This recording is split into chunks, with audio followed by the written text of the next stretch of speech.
make my body go, make our bodies higher and higher.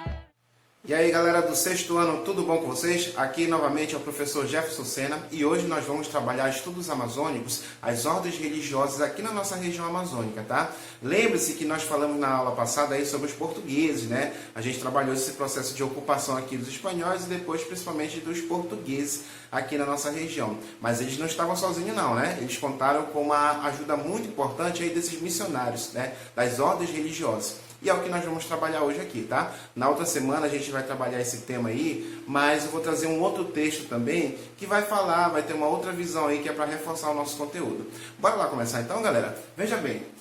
Olha, então, como eu falei para vocês, o tema que nós vamos trabalhar hoje é sobre as ordens religiosas na Amazônia. Como foi que elas chegaram aqui na nossa região, né? Em que contexto nós estamos trabalhando aí, tá bom? Veja bem, galera, século XVII e século XVIII. O que foi que aconteceu nesse processo aí, nesse contexto aí do século XVII e XVIII? Processo de ocupação da Amazônia, tá bom? Pelos espanhóis e depois teve aquela situação lá que uniram as colônias e os portugueses também entraram na nossa região. Isso foi um assunto da aula passada, tá? Não vamos esquecer aí, ok? Olha aí, pessoal, e nesse contexto, a nossa região, vocês sabem que é uma grande região, uma vasta área territorial, né, uma grande mata, que lá eles tiveram dificuldade, né, naquela época, os portugueses tiveram dificuldade de ocupar, né, por conta dessa vastidão, vamos dizer assim. Além desse problema de ser um território muito grande, pessoal, ainda tinha a questão do conflito com os indígenas, tá? Vamos dizer assim que no primeiro momento ainda houve um certo contato, mas depois houve conflitos dos colonos portugueses com os nativos aqui. E agora, o que dá para fazer, né? O que podemos fazer, eles pensavam aí, para resolver esse impasse e para, digamos assim, efetivar essa ocupação, né? Completar essa ocupação. Havia muito conflito. Então, o que foi que aconteceu? A coroa portuguesa autorizou, veja bem, autorizou a entrada dos missionários, autorizou a entrada das ordens religiosas aqui na nossa região. Professor, o que eram essas ordens religiosas? Pessoal, ordens religiosas, ou então os missionários da Igreja Católica, foram ordens, foram grupos, né, de padres, de religiosos que se uniam, né, que se organizavam para catequizar. Nesse caso que eles vieram aqui para a nossa região, eles vieram com o sentido de catequização indígena, uma forma de afirmar, de expandir a fé católica, e eles queriam, galera, converter também o indígena ao catolicismo. Então quer dizer que essa catequização foi um ensinamento que eles trouxeram, que eles tentaram e muitas das vezes impuseram nas comunidades indígenas, nas tribos indígenas aqui, tá? Era uma forma também de acalmá-los, né? De amenizar essa situação, esse conflito com os colonos portugueses, tá? Então há essa ajuda aí. Por um lado, você tem os colonos com a metrópole, né, com a coroa portuguesa, que estava querendo justamente esse contato e essa comunicação, e por outro lado, os missionários, os religiosos, queriam expandir a fé católica, né, chegando nos territórios aí para converter os povos nativos. E aqui na Amazônia aconteceu esse processo também, ok? Olha aí, galera. Então, para esse processo vieram, primeiramente, os capuchinos, que eram da ordem dos franciscanos, depois vieram os carmelitas, os mercedários, que acho que quem frequenta aí a igreja, né, quem é católico, sabe dessas ordens que eu estou falando para vocês, né, que são ordens de padres que vinham no sentido de ensinar, de expandir a fé católica. E por fim chegaram também os jesuítas, né, o maior grupo, a maior ordem religiosa dessa época, né, aqui nesse momento, no intuito também de expandir a fé católica, de catequizar os indígenas. Mas além disso, além da sua missão religiosa, essas ordens também tinham uma missão política, né? Eles recebiam propriedades política e econômica, né?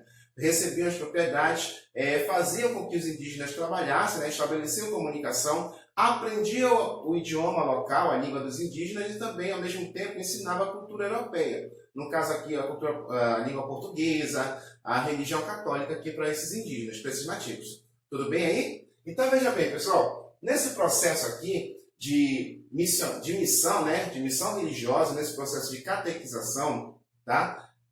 Dois detalhes aqui, duas características muito importantes que a gente deve entender nesse processo, tá?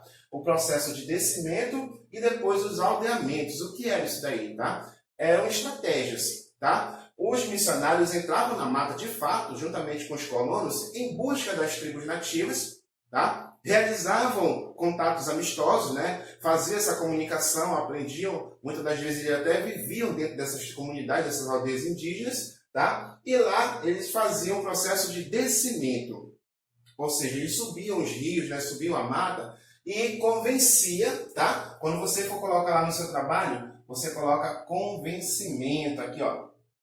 Convencimento, para não esquecer, tá? Eles convenciam os indígenas, muitos deles, não todos, mas muitos deles eram convencidos a descerem, por isso o nome descimento, descer da mata, descer lá do alto do rio, né? Para os chamados aldeamentos. O que eram os aldeamentos? Eram pequenas comunidades, eram aldeias criadas pelos missionários, pelos padres, para a catequização. Aqui acontecia o processo de catequização. Aqui acontecia justamente a missão principal desses religiosos. Catequização. Opa! Certo? Nesses aldeamentos, nessas comunidades criadas pelos religiosos, tá bom? Os indígenas aprendiam a língua portuguesa, aprendiam o latim, aprendiam a fé católica, no caso os dogmas católicos, tá bom? E também aprendiam a cultura europeia, né? A cultura de se vestir, né? Muitos se vestiam, os padres conseguiram convencer a se vestirem como os europeus, tá bom? Então há um processo aí, galera, esse choque de cultura que eu até falei para vocês aí nas primeiras aulas, aconteceu aqui nesse momento, tá? Qual era o objetivo, além de catequizar? Fazer com que eles trabalhassem, né? Era preparar também o indígena para o trabalho, que muitas das vezes era interessante para o colono português, porque aqui eles queriam o trabalho escravo dos indígenas.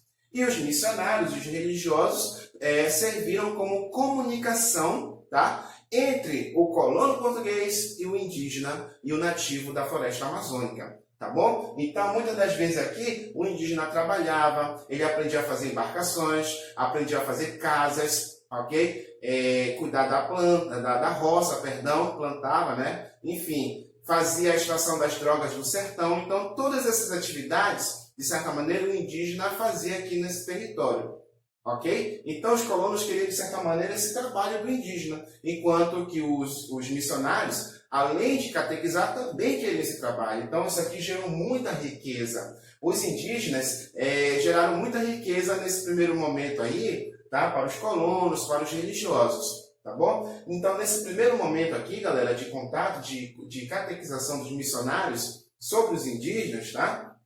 Foi muito importante para a coroa portuguesa porque ela contou com esse trabalho, com essa ajuda, tá? E os jesuítas foram os principais aqui, principais missionários que ajudaram a catequizar, né? A convencer os indígenas, né? A fazer esse descimento para os aldeamentos, para a catequização, tá bom? Então os indígenas aprenderam muita coisa aí, de certa maneira aí esse choque de cultura gerou algumas consequências lá na frente, tá bom? Porque o indígena não aceitava o trabalho escravo, então quer dizer que por esse convencimento eles trabalhavam mais para os religiosos, para os padres, tá? E os padres depois, os missionários, eles eram contra a escravização do indígena, e isso vai ser o primeiro embate, né? Aqui houve essa ajuda para ocupar o território, mas depois, quando os padres eles começaram a ficar contra a escravização do indígena, a gente vai ver isso mais lá na frente, vou explicar por que eles ficaram contra, tá? Houve um embate aí, houve conflito. Mas de início gerou muita riqueza aqui, né? Utilizou-se a mão de obra local, utilizou-se a mão de obra indígena